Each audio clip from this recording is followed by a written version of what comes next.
This is the Allison in Wonderland Mental Health Podcast with your host, Allison Fry. This is the place that looks through the looking glass and falls down the rabbit hole while discussing mental health. Join this journey that isn't just about putting mental health into a box that is only about anxiety, depression, or other common topics. Allison in Wonderland is about everything that is in that box, as well as all of the things that don't quite fit into a box. Here is your host, mental health advocate, Allison Fry. Hello, everybody, and welcome back to the Allison in Wonderland podcast. I have a special guest today, but before I let him introduce himself, I would like to remind everyone I am not a doctor. I am not a mental health professional at all. I am a mental health advocate. If you are in a state of crisis, please call 911 or go to your nearest emergency room. The suicide hotline has recently changed its number to 988, and you can call and text it at any time, and it will get you in touch with someone in your area. So once again, those resources, they'll be linked in here as well. But we have a really exciting guest today, and I'm going to challenge him a little bit on things because I got some questions. And it's Luke from Hypnosis. So like an amazing hypnotist from what I understand that can help with anxiety, smoking, addiction. And so I don't smoke. I do all those other things. So I'm really interested to see how this works and what you do. Do you want to introduce yourself? Yeah, if I could just make the disclaimer, I'm not a doctor, although I play one on the internet. I'm just kidding. Yeah, me too. Luke Michael Howard, I run a hypnosis company called Hypnosis for 25 years now. Main purpose, I work with a lot of what people in my industry regard as difficult cases, people that have failed with other hypnotists, counselors, psychotherapists, people that have spent. By the way, am I allowed to use explicit language with you, or is it PG? I should ask you, Allison. Oh, yeah. Go ahead. Swear away. All right. Cool. Love it. So people who spend a shitload of money, we're talking like $100,000 a pop in America, to go to multiple rehabs where it's a beautiful, glorified country club, if you will. But they came out, and the first thing they did is they went to the bar across the street and had some drinks. So people that have really worked other systems that haven't worked for them because it hasn't got to the root of it. So I work with lots of different issues, but typically people with addictions. And for me, everything is an addiction, and not all addictions are created equally, and all an addiction is a behaviour. So if I've got someone as a heroin addiction, it's no different than if someone is addicted to alcohol. They're addicted to a toxic relationship. They're addicted to sugar. They're addicted to porn. They're addicted to patterns inside their brain that keep looping, that does not serve them. So for me, everything is an addiction, but addiction doesn't have to be a big scary thing that we're not empowered to overcome. For me, the addiction is just a pattern in the mind, in the body, in the semantic system that hasn't been dealt with yet, hasn't been dealt with in the right way. And when you have a better strategy to deal with it, oftentimes the addiction disappears. Often clients will come to me and they're presenting problem. By the way, the problem is never the problem. Is, Luke, I drink fucking too much. My wife's going to leave me. I've lost the house, lost the kids. Luke, I'm doing so much cocaine. I'm dropping $100,000 a year on cocaine. Oh, my girlfriend's doing it as well, and she's dropping $100,000 as well. And I realize that's why they're coming into me. That's the presenting problem. But I very rarely will deal with that, because underneath it, I don't know if you have this little game. I think you do. I think it's around the world. Jenga, like the little game with the blocks and drinking. So yeah. I'm not doing a commercial for them. I make no money for it. But I presume, for me in my world, I imagine people's problems are like a Jenga game. Now, if they come to me and their presenting problem is they claim to be addicted to cigarettes, they can't overcome it. Most people would go to the top block. Well, they're coming in, they're addicted to cigarettes. Let's just remove that block. The block named cigarettes, the block named alcohol, the block named cocaine, the block named heroin. Let's deal with that. And oftentimes, in my experience, as I make my light a bit brighter so I'm not too dark, in my experience it's a bit like putting a Band-Aid on a bullet wound. that kind of approach doesn't work most of the time. And when it does work, in the rare occasion it does work, it only works for a couple of weeks before their addiction rears its ugly head. So really, my job is to come in. I don't care about the block that's their problem: smoking, addiction, alcohol, toxic ex relationship, obsessive thoughts. I want to find the block, like in Jenga, the drinking game, that when we pull that block out, the whole frigging thing collapses once and for all. So the whole structure that's held up their addiction, their problem, that's disappeared. But that wasn't the problem. The problem was they weren't loved when they were growing up. They were traumatized. They never learned to let go. They never took time to self-love. That sounds a bit sexual, but you know what I mean by that. By giving themselves time, giving themselves some self-care, whatever that may be, whatever they felt that they've missed consciously or unconsciously in their mind. So when we pull that down, the whole structure, the thing that was keeping up the addiction, disappears, because they're doing their particular addiction for a reason. And most people have no idea why. Some people are, some people do, but most people are just like, Luke, I'm just bored. Luke, I just do it. I don't know. I don't know. But some people are like, Luke, it just numbs me. It just numbs me. It switches off that part of my mind, body, somatic system that stresses out, just so anxious, the suffering. And for that brief time that I do my particular tipple, my particular drug, it numbs me. And I'm like, what happens when it runs out? The effect runs out. All the emotions come back again, come up. Then what do? I'll take more of the drug, push it down. Come up, push it down. Come up, push it down. And in my experience of that, it not only does it mess up your mind, your body, your psychology, spirit, if you believe in such a thing, but also things get murky, things get confused. And sometimes chronic illnesses come out of nowhere. Cancer, chronic back pain, AIDS, stuff that is like there was no specific thing. But because there was no other way of expressing it, because they keep numbing it with that particular drug of choice, the unconscious, subconscious mind, the bit that emotes the feelings, the bit that stores your memories, the bit that we work with in hypnosis and the kind of healing work that I've done. It's like, oh, so you're not listening to me, the message. So let me create a chronic problem in your body that's really frigging painful, that you're going to feel consistently, like the red alarm, like the alarm bell. There's a fire going off, and maybe you'll stop doing this and you'll listen. So it creates pain in some people's bodies that I work with, but there's no real reason. It's the body, the somatic system, mind, body is like, hey, I need to find another avenue for you to get this message, because dumbass, you ain't getting it when I'm trying to talk to you peacefully. So let me create havoc in your body in the hope that you will fucking get this message and you can heal me. That sounds it sounds very similar to some things I can picture. So I know that on your website you're like, hey, you need to meet with me before we do this. I love that. I talked to someone else who is a therapist to entrepreneurs, and her one of her philosophies is try it first. You have to meet. You ask for a try-on session, and that you should try to really do that with everyone. And I'm like, that's really important, because it takes you forever to find the right therapist or the right doctor. I hate neurologists. You know how many I've been to? Freaking hate them. We'll get to that.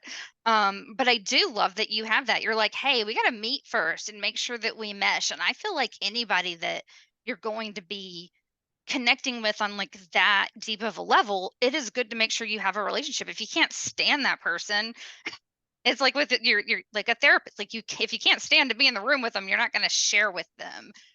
So I do love that you do that. Do you find that there are a lot of people that when they have the consultation with you, you're like, this really isn't going to work out? Or is it kind of like, what do you think the mix of that is? So I'm a real sneaky bugger, and I'm really lazy. And when I do a screening call with people, it's not a hypnosis session, but it's really about me finding out how they work. I find out a little bit about the problem, but how they do things inside their mind. And before we even get to that step, I get people. I took my telephone number off my website, and I think I took my email address as well. And I did it for a reason, because I didn't want people just emailing me. What's the first question they're going to ask? Oh, can you fix me? And how much is it? Exactly. What's it called? That'd be my first question. I have no idea. Yeah, I have no idea if I can help you help yourself, number one. And number two, how the hell could I know how much it's going to be? I don't know how many sessions we're going to need to work. The only way of me knowing, much like the doctor will screen you, or you take your car, you're having some problems with your car, you take it to the mechanic, he has to have a little look underneath the hood, underneath the car. The doctor has to run some diagnostic tests to see where you're at, to see actually what's going on in order to be able to help you. So before we even get to the screening call, potential clients will fill out a form. So if they fill out a form, and I get it, that's about 20 questions. It doesn't take that much amount of time, but it already shows me someone's can't be bothered to take 5 minutes out of their time for a problem that they say is a 10 out of 10. They're lying. They're not where they need to be to shift. Now, let's say I get the questionnaire and I'm going through it and we're not even on the call yet, and I'm just getting red flags after red flag after red flag. I'm going to politely, maybe if they say, the problem's a 10 out of 10, but their motivation to change the problem is a 2 out of 10. Now, I don't want to waste an hour of my life. My screening calls, like, I'm animated. I'm in there. I'm writing there. I'm working on this screening call. It is work for me.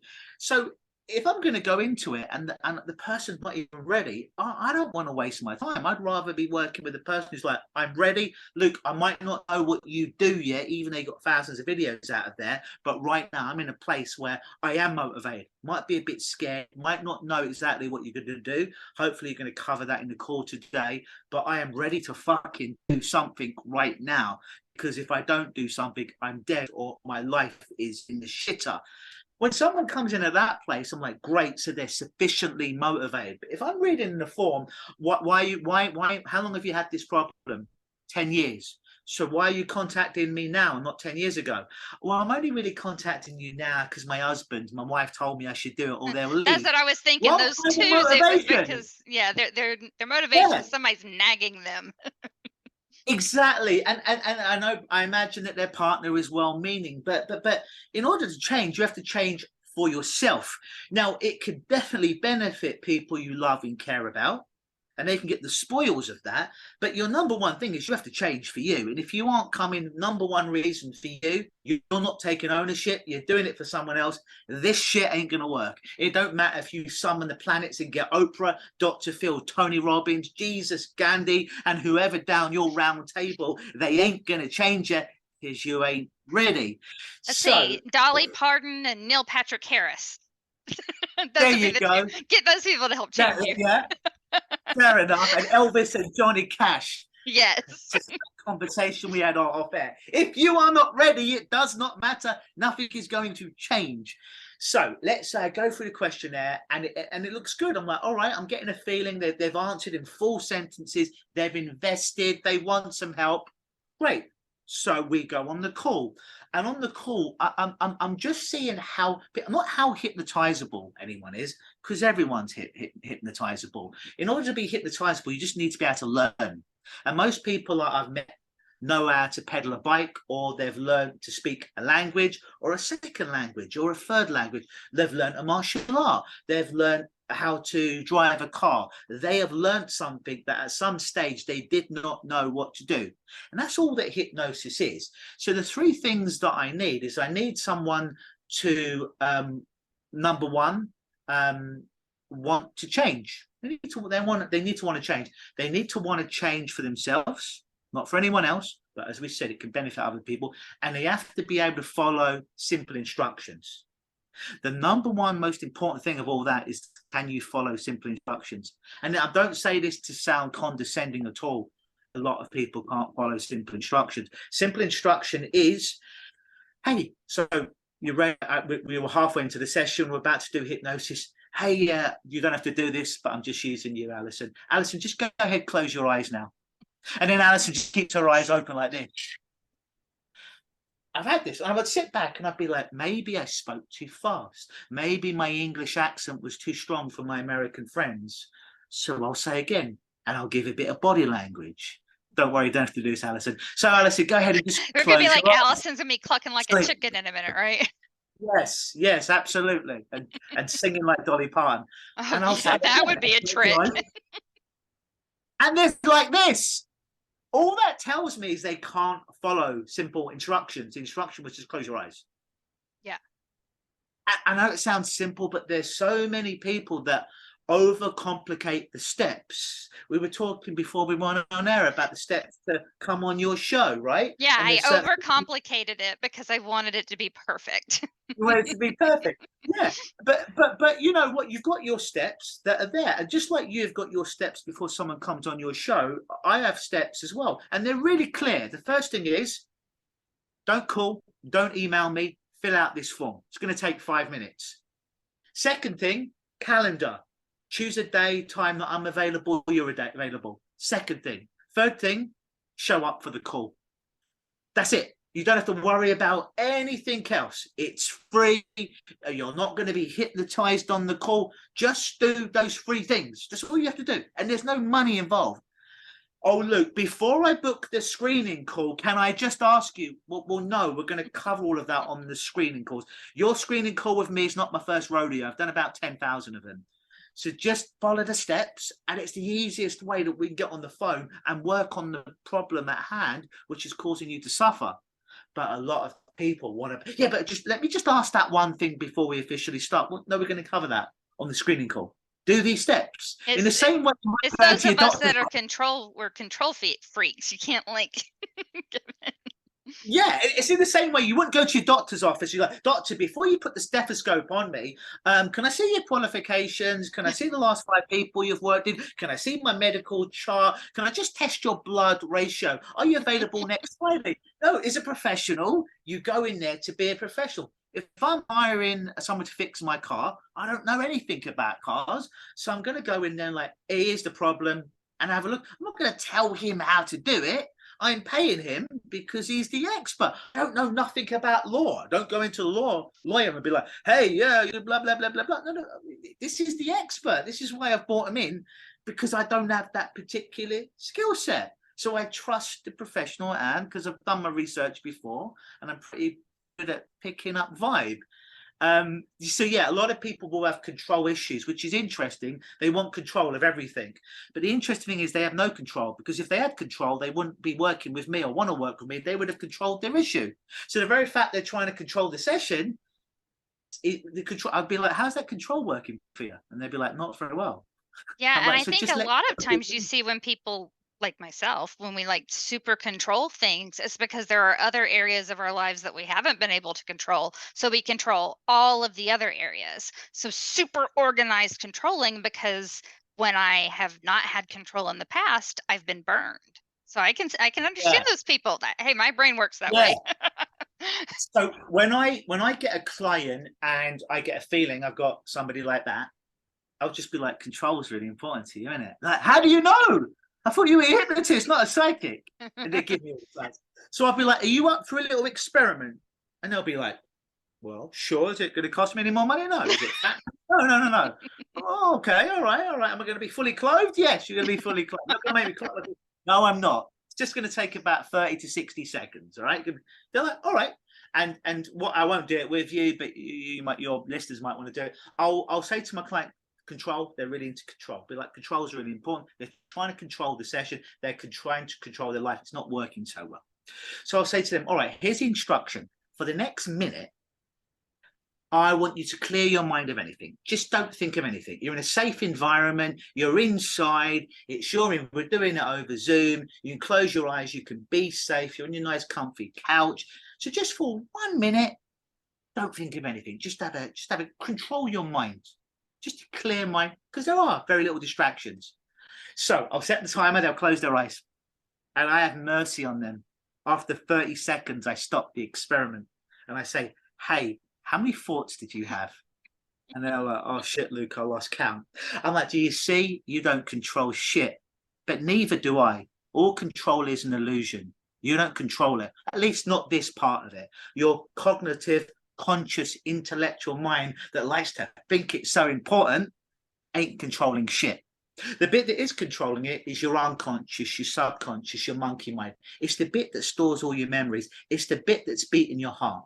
If you had to think consciously about beating your heart or breathing, then the first night you went to sleep, your conscious mind goes offline, your intellect, You'd be dead. I'd be dead. We'd all be dead. But thankfully, our unconscious, the body, the subconscious, continues to beat our heart, continues to breathe our lungs when we go to sleep. We don't need to think about it. It just is. If we're eating a meal, we don't have to worry about all digestive enzymes that have to secrete internally in order for it to go in one end and come out the other end. No, we see our food, we enjoy our food, we chew our food, we swallow our food, and after a while, it's done, and then it comes out the other end. But we don't have to think about it. It just breaks up. It is just digested.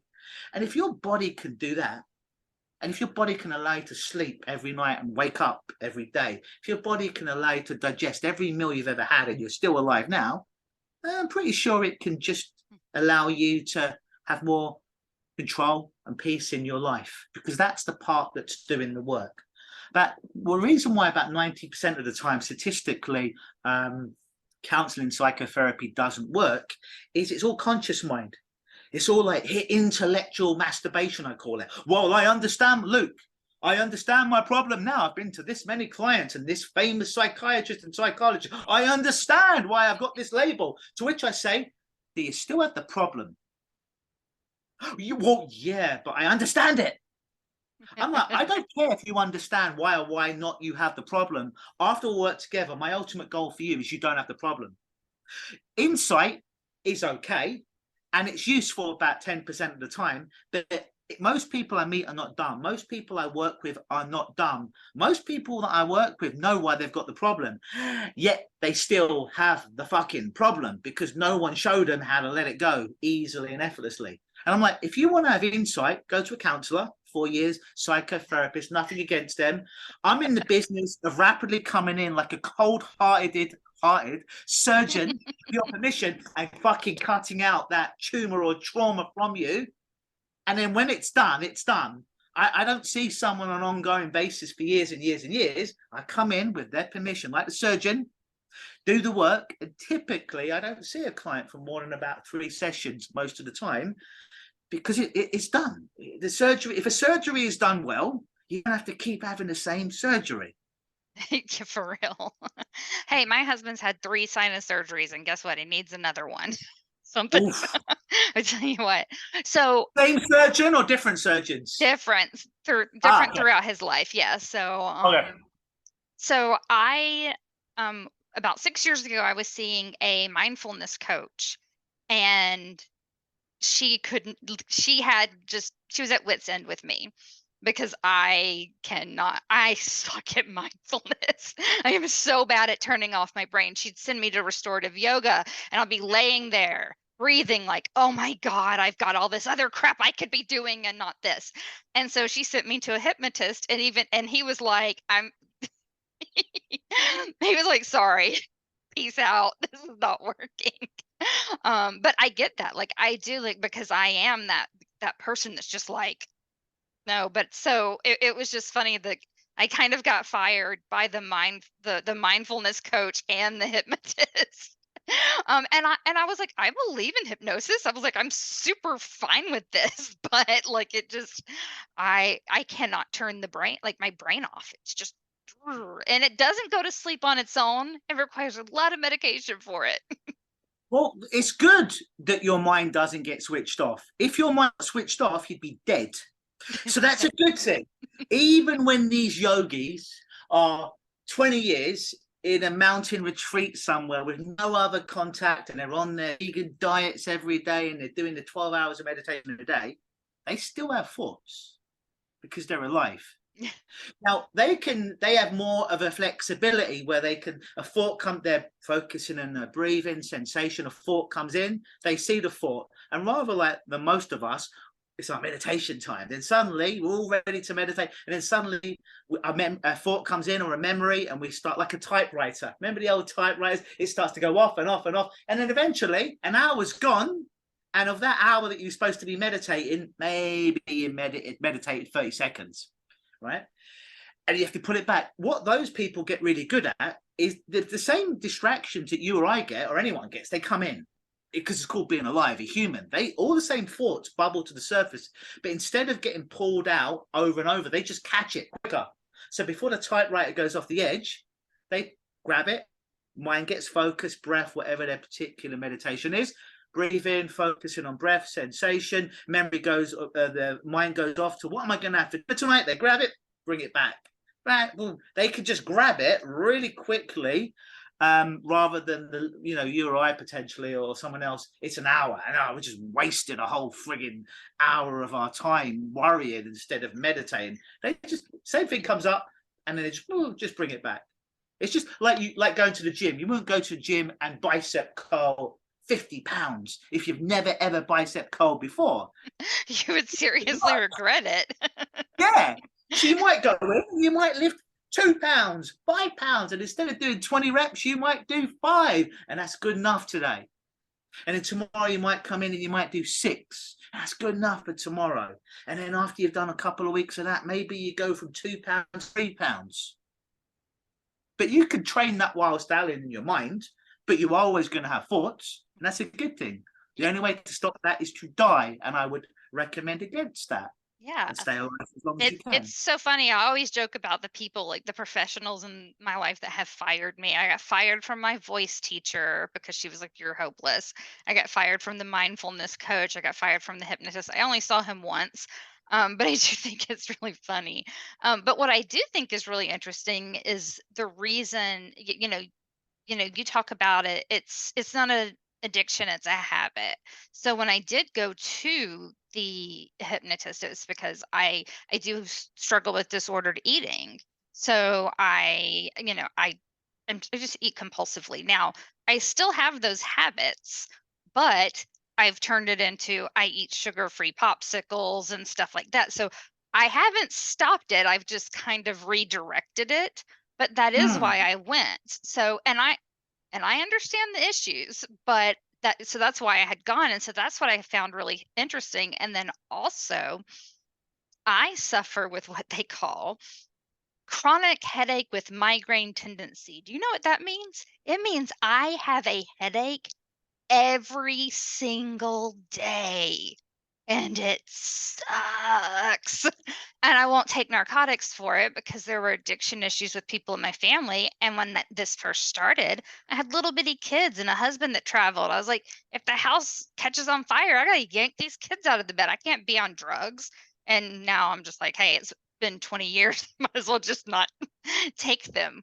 But I think it's really interesting that, like, with your hypnosis, just like anxiety, pain, addiction, all of these things that I can see in my mind where I'm like, I could see how someone would really be interested in that. But then also there's this other part of my mind that's like the skeptic. Yeah. So I think that's really interesting, the difference between, addiction and habit and really just I'm interested how, the pain, you were talking about how it seeps up and it's like, hey, you've got this other crap going on, so listen to me. And I don't know if anyone else, I've had people tell me they've never had a headache before. I can't imagine those people. But like, pain in your head is like nothing else. I mean, you can't, it takes all of the focus away from everything. So like, my husband will be like, how are you doing today? I have a headache. He's like, well, I know you have a headache, but it's like the first thing that pops into my mind because like it's in my head. So I think it's really interesting. So I'd like to hear kind of like how that pain, how you deal with those things. Sure. Just before I do that, just one step. This hypnosis stuff and this healing stuff, I don't believe in any of it, by the way. However, I've made a living of 25 years of helping people get these amazing results. And oftentimes I'm looking at it, I'm like, this stuff fucking shouldn't work. This is oaky as hell. This is ridiculous. But I do really want to help the person. And I spent a lot of money studying this stuff. And there is still a part of me that's like, hey, this stuff is nonsense. And then daily, I'm in front of people. I'm like, I know, for example, first time I had someone with chronic pain, let me try and see if I can bring back the story in their head. In my head, I'm like, all right, I can kind of understand how I work with this behavior and this behavior, right? But honestly, how the fuck am I going to help somebody with this chronic back pain that they've had for 30 years? Now, I know other hypnotists, healers, whatever you want to call, have had success doing this. But I'm like, and I know hypnosis can be a very effective modality, but I'm like, my logical mind couldn't wrap around how can words and what I'm saying actually help someone help themselves relieve the pain. So I remember going into the session and I said to the person, it's chronic pain. I think they were reporting it was about a 7 out of 10 on the pain scale on average, right? And I was honest with them. This is like when I was a mere pup in hypnosis, I don't know, 20, 22. And I said to them, listen, no guarantees. No one can guarantee the pain's going to go away. I don't even know if it's going to get any better, but I will promise you one thing, it certainly won't get any worse. And they said, Luke, thanks for being honest. That's enough for me. I still want to work with you. So I did my due diligence and believe in, because by the way, I don't fix anyone. I've helped a lot of people overcome pains, addictions, ailments, performance anxiety, 25 years, well over 10,000 clients. I haven't magically made any of those people changed. I just worked with them and helped them to change themselves, because I don't do, they're changing themselves, which is a great thing. So when our work is done, it used to always be about my ego. Oh, Luke, you're an amazing healer, hypnotist. Oh, it's so great for my ego. All that love I didn't get as a kid. Oh, my glass was getting filled up. But then I realized by accepting that, I was actually doing a disservice to my clients. Then I changed it, and it was like when people would thrust that praise upon me, and I'd be like, thank you so much, but I want you to understand something. I didn't do shit. You did everything. You just were really good at following simple instructions. But that healing, mental, physical, emotional, spiritual, whatever that is to you, that happened, that weren't because of me. That was because of you. So own it. What does that do? That works the opposite of counseling or psychotherapy. It's like, holy shit, I changed me. He guided me like a trainer. You work with a trainer, build muscles, lose weight. He can't do the workout for you. He can't do the nutrition for you. But if you follow the nutrition, you follow the exercise, you create the body that you want, that's on you. You did that. He guided you. He maybe cut out some of the pitfalls, but you did the squats, you did the cardio, you did the keto, the counter, whatever it was. You did the work. So what I do is always about empowering people. So I don't change anyone. So anyways, woman back pain, 7 out of 10. Was honest with her. I don't know if this is going to work, but I know for people it has worked. She's like, thanks for being honest. She comes in, we're working together. I'm throwing a few things out there to see if anything sticks. 3 sessions I do. So she comes in, first session's done. She comes in a week later for session number 2. This was not her name. I'm protecting her through the witness protection plan. I do that Mary too. Yeah, Mary comes in. Hey, Mary, what differences have you noticed over the last week? There's nothing's changed, Luke. Still a 7 out of 10. I'm like, on your back, still a 7 out of 10. She's like, yeah. One thing I know about pain is there's 3 parts of pain when it comes to the psychological and emotional aspects. That's past pain, hereditary, historic pain. There's the actual real pain, the actual real sensation that's happening in this moment. And then there's the anxiety of what's going to happen after the session or later on. So example is, on a scale of 0 to 10, Mary, that chronic pain, where is it right now? Oh, Luke, when I woke up this morning, it was, no. What was it right now? Oh, Luke, when I go to the gym later or go up the stairs, no, Mary, where is it right now? And I get this. Her eyes start darting. We call it a transcendental search in psychology. She does this for about 30 seconds. Our eyes are darting to every quadrant. And she comes back. She's like, it's a 1. Because so much was linked to what happened in the past. So much was linked to the anxiety of the future that actually doing that one little bit with clients oftentimes takes out about 2/3 of what it is. And what remains, we'll deal with. What remains is what is really physically going on in the moment. That makes sense, because if you think about people having pain when they've had an amputation and they feel that phantom pain, and so that's the historical pain. So it makes perfect sense. Very common, very common. I have worked with people who with leg pain, right leg's been chopped off for a few years, and I'm looking at it, logical mind, right? How the fuck are they feeling pain in something that doesn't exist? But it's so common. is my gut reaction. But I've worked with more than a few of people who've had amputations, and it is real to them because I see it. I see them. I see the physiological reaction. I'm not even just going by their words, and it is real. They are really feeling pain in something that is no longer there. Is a memory. It's no longer there. So yeah, that little bit can be enough to start taking some of those blocks out of the jungle, the ultimate problem, if you will, the problem that actually created the addiction, the chronic pain, the anxiety, the depression. So now their problem starts to become a bit unstable, which is good. So then with this particular lady, if memory serves me right, we did a bit of regression, right? Regression, just going back to when the pain first started. Because look, I don't need you to regress me. I know why I've got the pain. 30 years ago, I was in a car accident. I got rear-ended, whiplash, never had pain before in my back. That's why. And all these specialists have worked with me for 30 years. Nothing's changed. You don't need to regress me. I already know. As soon as I hear I already know, alarm bells go off. I understand. You don't really know. So we did a bit of regression. Lo and behold, what happened for lovely Mary, she was about 55 when she came to see me, is 2 weeks before she was rear-ended, she found out her husband was cheating on her. And in order to not have her husband leave, she started to develop this back pain. He stayed with her to look after her. And then I asked her unconscious mind. Her unconscious mind basically said, in order for the pain, we got the pain from a 7 to a 1 or a 2. And it was sticking. Great. That's good. Just good. That's not enough for me.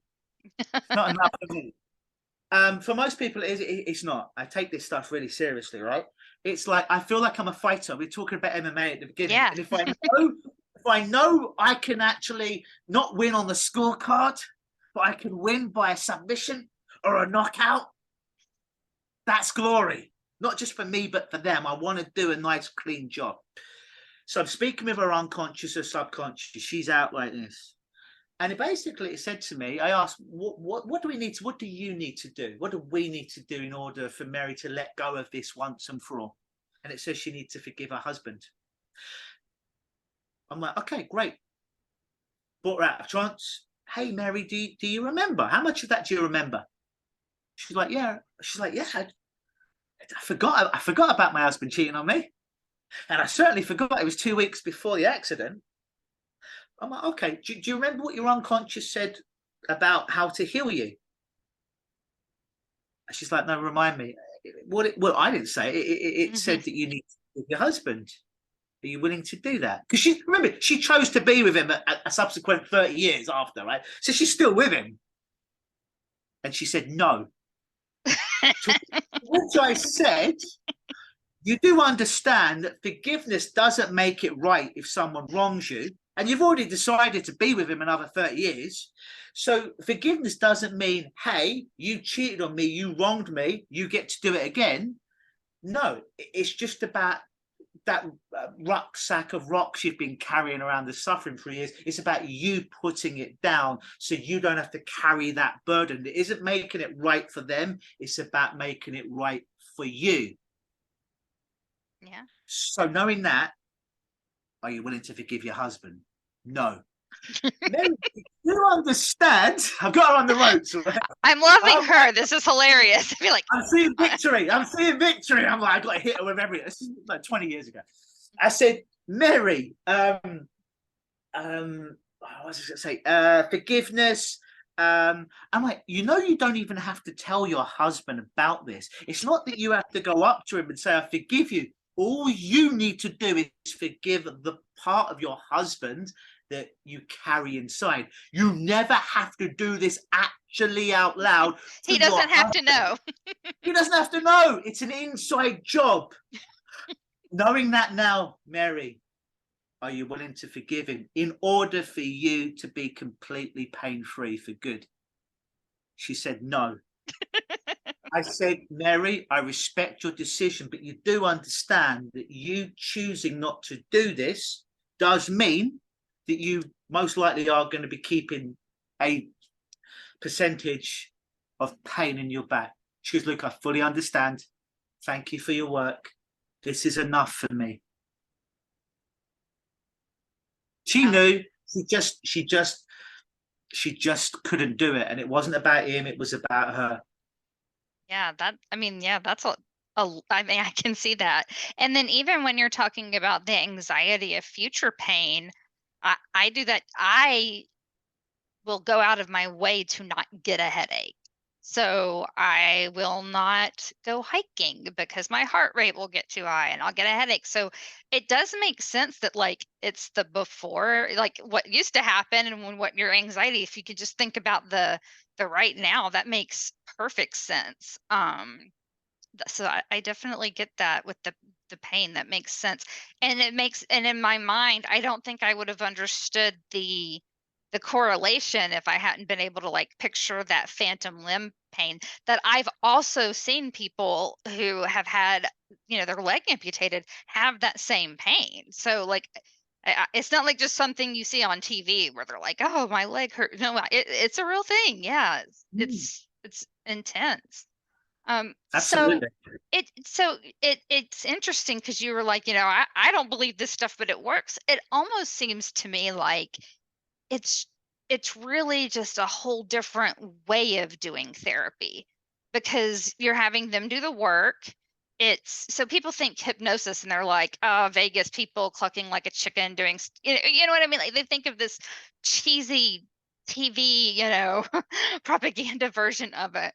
But it sounds like your process is just kind of taking therapy and flipping it and being like, So how I work with people is most lay people, right? They think that hypnosis is what they've seen on TV or what they've seen in Las Vegas. It's not that, or they've seen in a Hollywood movie. It's not their fault. They've never looked into it before. It's just something presenting. And sometimes it can be like that. Sometimes for shits and giggles, I'll go out to, we got a place in Toronto called Kensington Market. And in the summer, they have Pedestrian Sunday. So it's like a earthy, crunchy, hippie kind of vibe. A lot of street performers, musicians working there. So I'll go out there with my girlfriend, the Hypno Pixie. We'll wear our T-shirts which say, ask me to hypnotize you. We'll have like a sandwich board there. And we're not there to do therapy or change work with people, just to do fun, entertaining stuff. So remember, these people don't know me. They haven't, their belief system hasn't been filled in by, oh, we've heard about Luke Gnosis, Luke Howard. He's great. They don't know me from Adam. So I've got none of that on my side. Number two, they've never had a screening with me. They haven't paid me for work. They haven't come to one of my shows. And they did not wake up that morning and said, you know what? When I'm walking from A to B, I hope a hypnotist stops me and asks if I want to be hypnotized. So there's no buy-in. It's as pure an art form or as pure a martial art as is possible. They just walk in and they see the T-shirt. They're like, oh, can you hypnotize me? I'm like, absolutely. Put your feet together, and I go straight into it. And I'm not in the street to do therapy. That would not be the place. But fun stuff, like with their permission. And these are people that it's 3 o'clock in the afternoon or something. So they're just shopping. Yeah. Where I'll glue their, I'll drop them to the ground safely. I'll make sure they don't have any health things, but I'll drop them to the ground, and then I'll ask them to open their eyes, and I'll be like, "You're not hypnotized, are you?" They're like, "No." I'm like, "Oh, why are you on the floor then?" I don't know. I'm like, "You could stand up, can't you?" And I've got hundreds of videos on my YouTube, Hypnosis, men, women, tall, short, black, white, everyone, right? And you'll see, and they can't move. And because I'm like, surely they can move, but why would they play along? So then I'm like, let me see if I can break the trance. Because I think they must be playing along. So I'm like, I'm like a social scientist. Let me test this.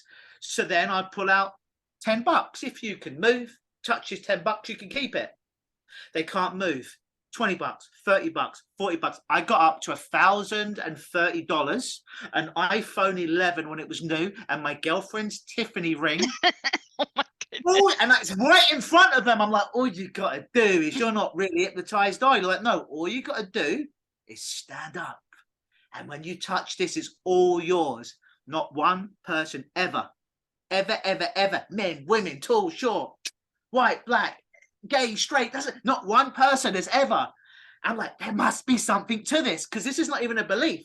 They do not know me. They haven't bought a ticket to a show.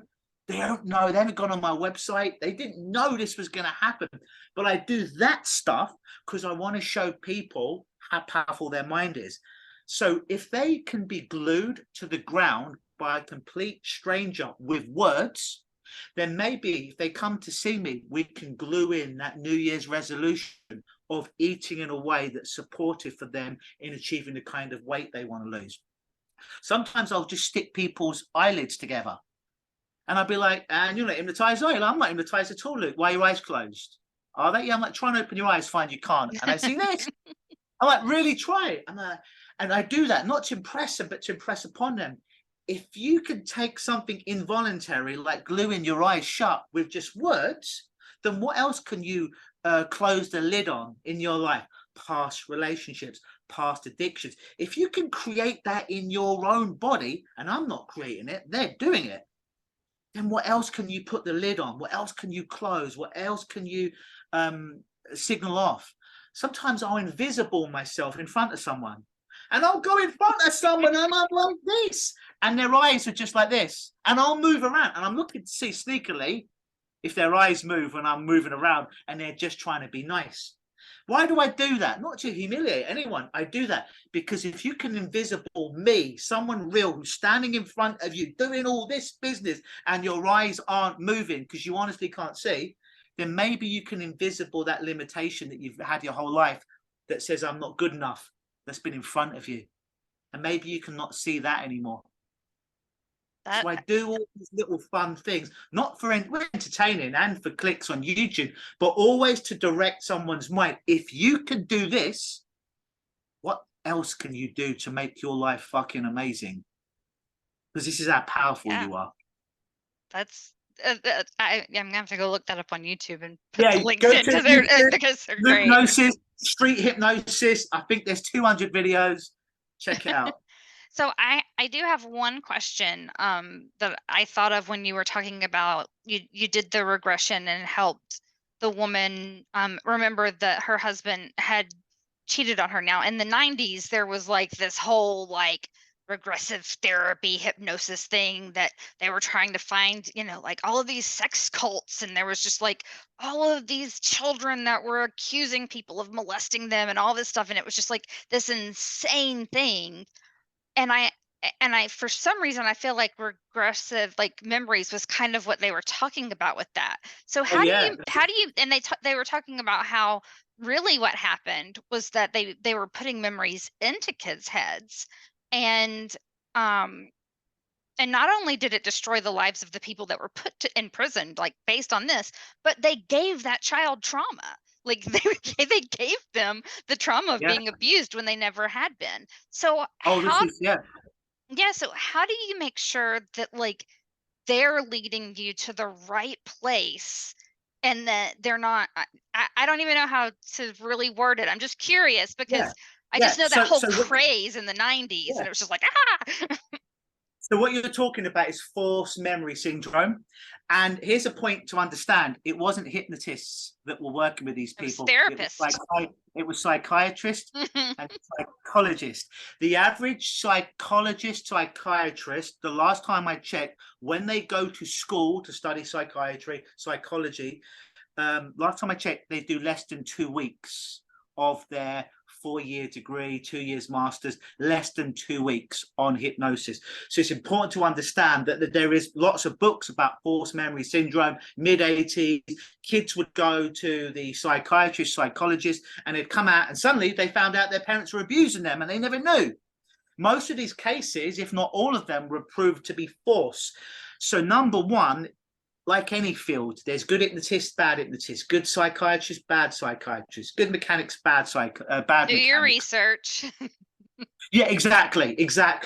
But first of all, the thing is, if I may potentially, I'm a soldier, and I've got tremendous post-traumatic stress disorder, and I'm coming back from a war-torn zone, right? And I'm in a safe environment now. My head knows this. My body still thinks I'm in the fucking war. The somatic system. You can logic it all you want. They know they're not in Afghanistan anymore. Their body still thinks they're in the middle of a fucking war, and a hand grenade's going to go off and they're going to die, right? It's somatic is the body. So if I'm a soldier, big, heavy problem, right? And I'm working with a hypnotist or a psychiatrist or a psychologist, I probably want to work with someone who had more than 2 weeks training in this specific area. If I'm going to court for someone says I murdered somebody, you don't want the guy that just graduated. I probably want to resurrect Johnny Cochran's corpse, because I know he's really good at getting people off of murder. You don't want the guy that failed the bar 4 times. Exactly. I think that's an interesting point, because I do suffer from PTSD and I do have repressed memories, but I have an amazing psychiatrist, and she is like, we don't try to do hypnosis or anything. Like, we don't do it, but it makes perfect sense, because she's like, it's not as far as like a psychological best practice, it's not a best practice for your therapist to do that. So I think that really keys it in. It's like, if you find someone that has been trained to do this, but if you go to a therapist and they're like, hey, let's hypnotize you, that's where you got to be like, maybe I should question this a little bit. I think it's a really interesting point. Like, you really did very well answer like the question that I was thinking, like, how is this different? And it's because it wasn't hypnotist doing it. Yeah. And you don't want really the Vegas guy doing it either. Yeah. And the other important thing to understand is it's about not asking leading questions. So I got, I don't know, 357 techniques, and I make up 5 every day, right? Someone made up all this shit. It's all made up. Yeah. But so is our problem. All right. Doesn't mean it isn't real. Doesn't mean we don't suffer from it. Doesn't mean we don't feel it. So someone comes in and let's say I do regression with them. I am not filling in the blanks. So let's say they've got anxiety. Anxiety comes up in their body. In a moment, we're going to go back this time. Blah, blah, blah, blah, blah. Whenever it first reared its ugly head. 3, 2, 1. Are you inside or out? Are you with someone or by yourself? How old are you? Look at your feet for an indication of your age. Report what's going on. Not, are you sitting on your uncle's lap? With your uncle's hand? This is all leading. Yeah, that's unconscious is vulnerable, and it's like they're unconscious, subconscious. You're in a pool and they're drowning, and you throw a life preserver in. The life preserver is someone unscrupulous or not trained saying, giving them the information that's not there. Mine is report what's going on, and I just sit back, report what's going on, and what else is going on. Okay, and what are you feeling? And you might be like, well, is that the honestly, is that the first event? It doesn't matter. It doesn't matter, because whatever the one that their mind's taking them. Yes. Whatever. If it wasn't the first event, why did it bring this one in? It brought this memory in for a reason. I think that's a great takeaway, because I was like, I'm curious, but just because like it makes so much more sense to me now, because I do have the great therapist, and she is the one that does PTSD. Like, she is, I did my research and I found the one that was great for me, and she's like, no, we're not going to try to pull these memories out of your head. It's not psychological best practice. And it makes sense, because like, you're not going to go have the lawyer put the new engine in your car. Highly trained, went to a lot of school, but he's not going to fix your car engine, most likely. So I think I'm not going to go to a boxing coach to teach me how to kick. He can teach me a mean right cross, but he ain't going to teach me anything about front kicking a motherfucker that's about to attack me. You want to get the right material. And also, as a change worker, when I'm working with someone, if they email me and they're like, Luke, their first thing is, Luke, do you do past life regression? Luke, do you do regression? They haven't told me one thing about their issue, but they're coming in with that. That's their first thing. Already alarm bells and stuff. Why are they telling me what to do? And why are they asking me specifically if I do this? And if they do make it to a stage where we are on a screening call, I'll ask them a question like, I noticed on your questionnaire, you talked about past life regression or regression in general. I'm just curious, if you could resolve all your issues around whatever their problem is, presenting problem, anxiety, depression, PTSD, if you could resolve all of those issues around your problem and it no longer made you suffer, would it matter if we regressed you or not? So the answer I'm looking for is no. As long as it goes, I'm happy. If they're like, no, Luke, that's not enough, I need you to regress me, I'm probably going to refer those people on because there's something else going on and I don't really want to play that game. Yeah, I started the podcast Allison in Wonderland as I'm writing my memoir, Allison in Wonderland. It's kind of a psychological case study of my life. And I recently wrote what I call the lost chapter. And it talks about the beginning of the memory, the end of the memory, but the middle is what's missing. And it does kind of talk about like, part of me feels like I need to finish the memory to make it be okay. And then part of me is like, my mind built up these barriers for a reason. But I guess it's like, yeah, if I didn't have insomnia or anxiety, then it wouldn't matter if I remembered or not. So like it makes sense being like, hey, if I could go without remembering and then be okay, then I could see how it would be a red flag if they're like, no, I must remember. Because why don't you want the bad shit out of your head? Why would you want more bad shit in your head? And another red flag, and I have this, more than a few times every year, and it's like, Luke, here's the email. Luke, I think I was sexually abused when I was 7. Can you regress me back to that time so I can know if I was sexually abused or not? To which I say, if you went back to that time and you found out you were sexually abused, do you think you are going to feel better or worse about your life? Generally, it's like fucking worse because it's a terrible, horrible thing. In which case, it's not ethical for me to take you back there to make you feel worse about stuff that may or may not have happened. I'm in the business of empowering people, not fucking drowning them, holding their head down.